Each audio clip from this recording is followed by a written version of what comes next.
and certified strength and conditioning specialist, coming in today with some form and technique to teach you about the lunge. Now, our lunge exercise is a wonderful way for strength training throughout our lower body, but it's also functionally one of the best moves that we can learn to do, because it's functionally a way that we lift our body weight up from the floor and lower it back down to the floor constantly throughout our lives, and also a way to get back up off the floor or to retrieve items down from the floor from a kneeling position and coming back up to standing. That's your lunge when we look at it functionally. So let's take a deeper dive into our form and technique over the lunge.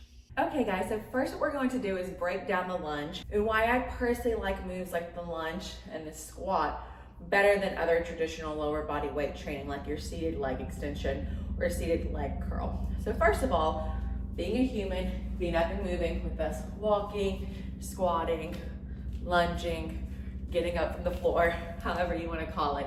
Whenever we're taking this type of motion in a biomechanical world, it's our femur, which is this big bone here, moving on top of our tibia, which is our lower leg bone. So anywhere you want to put it, right, when we're kind of pulling up weight or pushing weight, femur moving on tibia.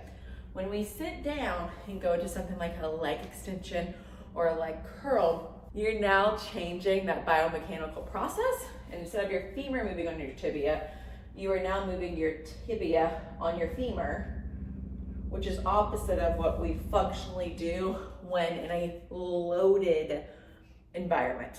The number one question I get about lunges is, well, how do I take the pain away? And I hope that you've watched some form and technique videos before this to know we don't do exercises that cause pain in our joints, okay? And I shouldn't say we don't do them, I should say we modify them. So today we're gonna be talking a lot about those modifications. In your lunge, I never want you having pain in your knee joint. It would also be a great idea to go back and review the squat form and technique video for how we align our spine with our pelvis and our legs, because this will also translate over into your lunge as well. And before we get into the form and technique, let's talk about pain with the lunge and the knee. So lots of times our kneecap, which is right in between our femur and our tibia, sits right here in a little groove. Your kneecap has to be able to functionally slide and glide in that notch, okay?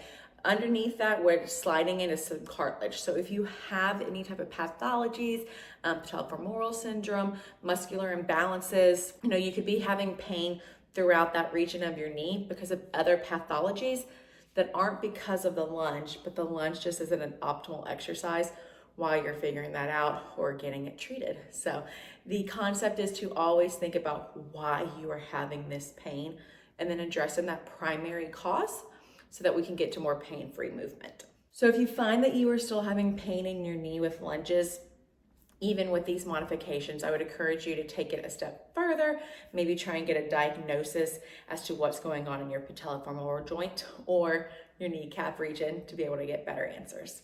The biggest emphasis on this is I do not want you to ever be told, well, you just can't ever lunge, because a lunge is such a functional movement. It's a movement that you use in your day-to-day.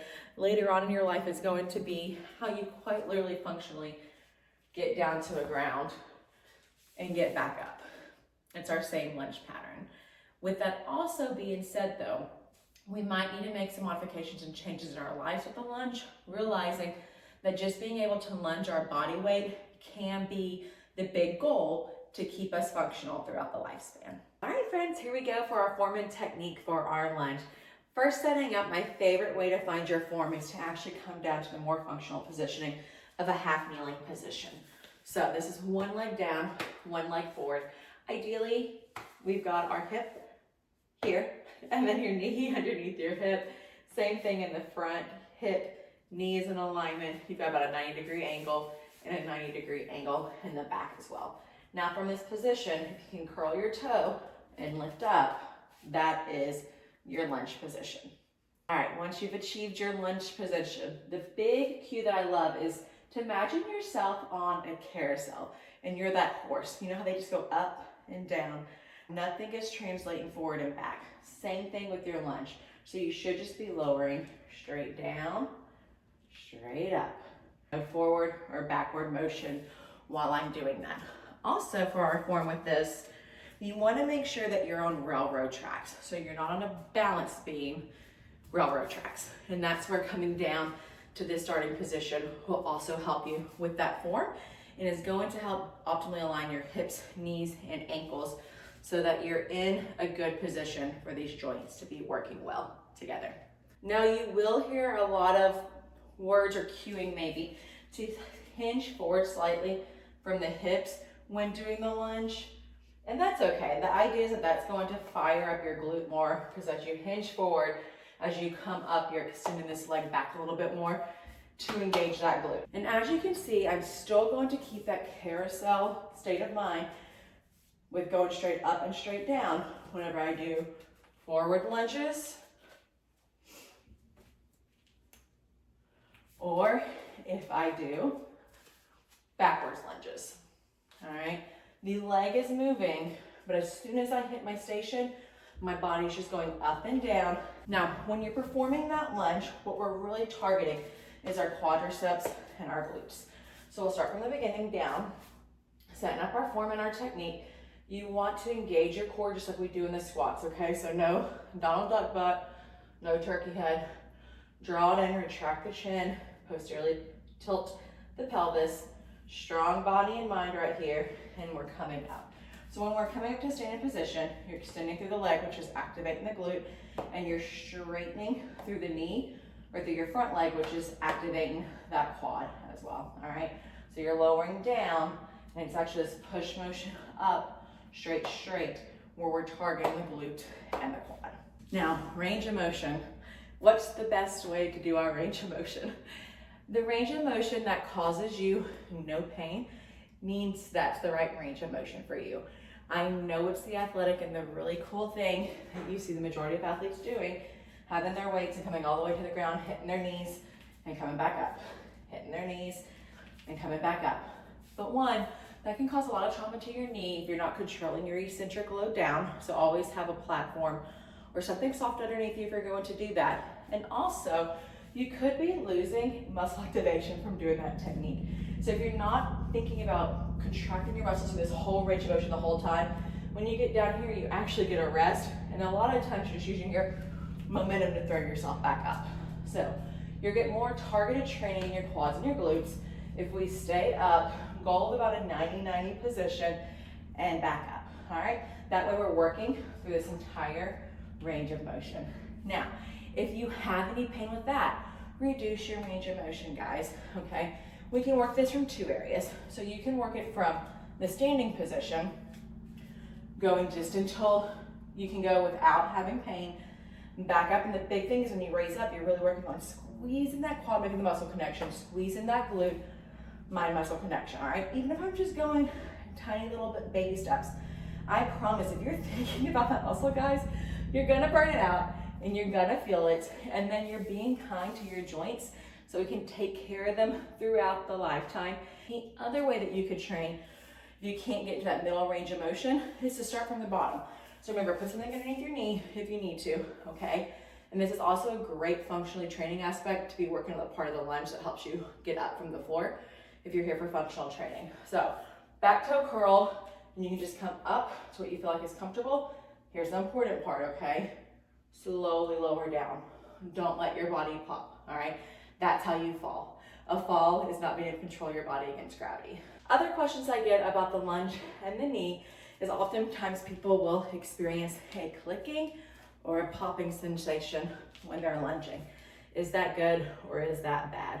It's hard to tell without an evaluation, but in general, what I like to tell people is that if you're having popping and clicking, but no pain, it's okay. Your joints are going to pop and make noises, just like we do with our hands sometimes pop in our knuckles. That's what's going on in your kneecap. And the issue will arise is if you have pain with the popping and clicking, then I want you to modify.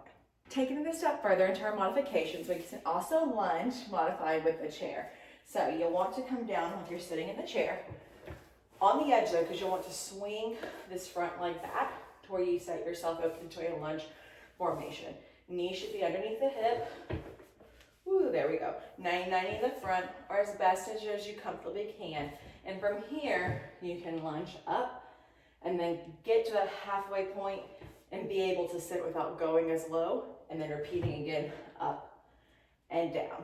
Another great option is to also get a chair at the back, because then you can kind of hold on to that chair for gripping to help push your body weight up and lower it down. Biggest thing, guys, is to listen to your body and take modifications where they're needed. As long as you meet yourself where you are at, then you will always continually to improve.